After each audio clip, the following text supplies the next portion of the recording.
Welcome to Geo Wars Explained, where every war is not just a story. Disclaimer: this channel provides commentary and analysis on historical and crumps. By the opening phase of the conflict addressed in this analysis, the relationship between China and Vietnam appeared, at first glance, almost deceptively simple.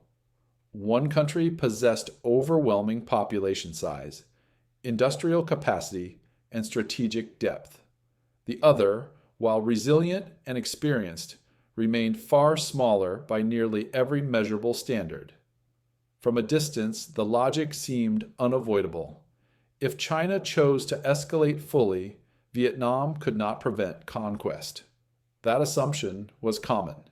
It appeared in strategic commentary, in media narratives, and even in some academic discussions.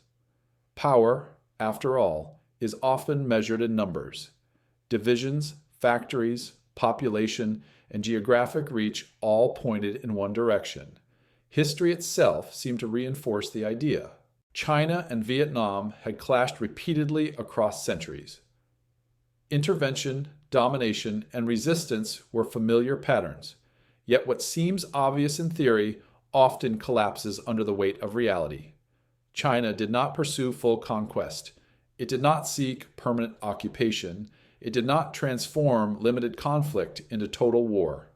Instead, it stopped short, not once, but consistently. This absence of escalation was not accidental. It was not the product of confusion or restraint imposed from outside. It was deliberate, calculated, informed by an understanding that power, when misapplied, becomes liability. To understand why China avoided full conquest of Vietnam, it is necessary to step away from assumptions about strength and examine the constraints that shape modern war. Capability matters. Context matters more. Strategic context.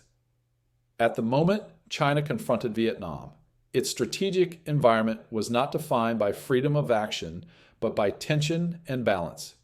East and Southeast Asia were not empty spaces on a map. They were crowded with unresolved rivalries, fragile alliances, and competing security interests. Any major military action risked triggering reactions far beyond the immediate theater. China's leadership faced a layered strategic reality. Internally, political consolidation and economic transformation demanded stability. Externally, relations with major powers required careful management. Regional neighbors watched closely, interpreting every move not just as an isolated event, but as a signal of future intent. Geography offered access, but it also imposed exposure. A deep campaign into Vietnam would unfold under constant observation. It would be analyzed, debated, and interpreted across the region. What began as a border conflict could quickly redefine China's strategic image. Full conquest would not simply change Vietnam's status. It would change how China was perceived. And perception in international politics shapes long-term behavior. In this environment, escalation was not a linear decision. It was a transformation of posture. Once taken, it could not be undone without consequence. Political and diplomatic factors. Military power never exists in isolation. It operates within a political system that imposes limits, expectations, and costs. Any decision to pursue full conquest of Vietnam would have immediately altered China's diplomatic position. Vietnam occupied a sensitive place within regional networks. It was not isolated. Escalation risked drawing attention, pressure, and alignment from other states. Even without direct intervention, diplomatic resistance could harden quickly. There was also the question of precedent. Full conquest would signal a willingness to redraw borders through sustained force. Neighboring states would respond rationally. They would hedge, they would coordinate, they would adjust their own defense postures in anticipation of future pressure. Rather than expanding influence, conquest risked accelerating containment. Diplomacy, unlike military operations, works on long timelines. The costs of isolation accumulate slowly but persistently. Economic relationships become strained. Strategic flexibility narrows. Options disappear one by one. Restraint, by contrast, preserves ambiguity. It allows pressure without ownership, influence without obligation. This distinction was critical. Military and logistical realities. From a military standpoint, the challenge of full conquest was never limited to initial success. Vietnam's geography alone transformed the problem. Dense forests, rugged mountains, and limited infrastructure favored defense and resistance. Occupying forces would be forced to adapt continuously to terrain designed to exhaust them. Vietnam's military doctrine further complicated matters. Decades of conflict had shaped an approach centered on endurance rather than decisive confrontation. Resistance was expected to persist, not collapse. Victory would not arrive in a single campaign. Occupation would therefore represent a long-term commitment.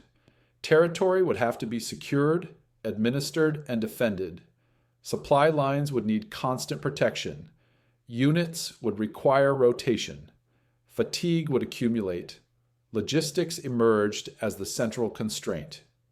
Sustaining large formations over difficult terrain strained even well-organized militaries. Every resource committed to occupation was a resource unavailable elsewhere. This opportunity cost mattered deeply. Even superior forces degrade when stretched. Morale, cohesion, and readiness erode over time. These effects are slow, subtle, and often underestimated, yet they shape outcomes more reliably than initial battlefield success. Cost-risk assessment. Strategic decisions are rarely about what is possible. They are about what is sustainable.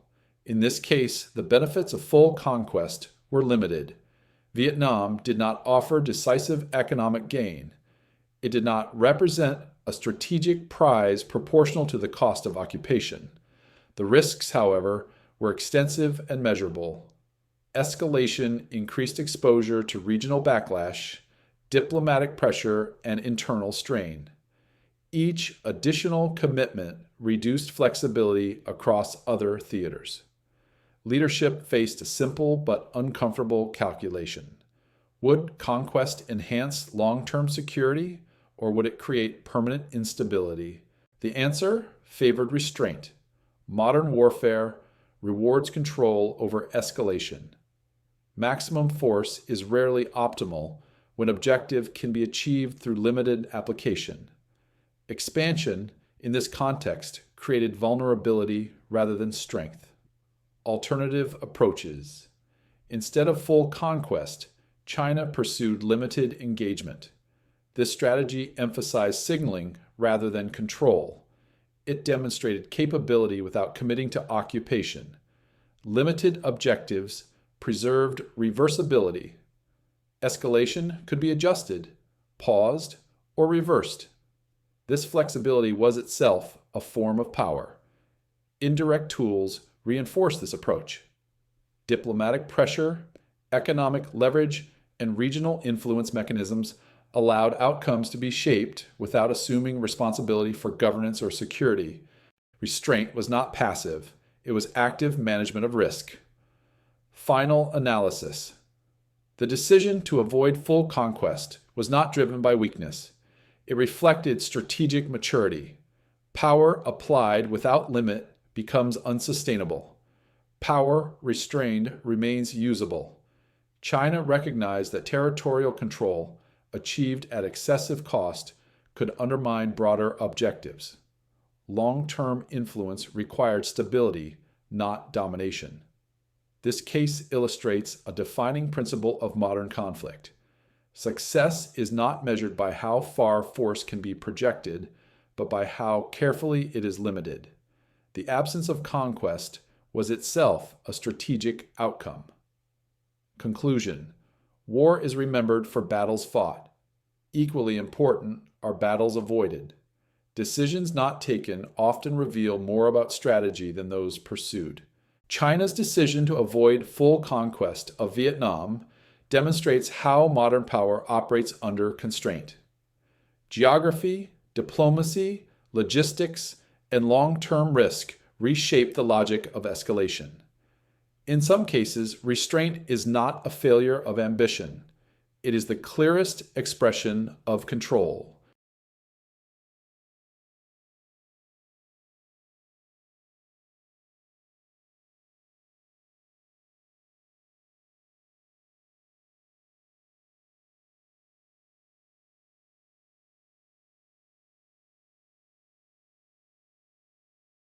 Subscribe for channel for new updates.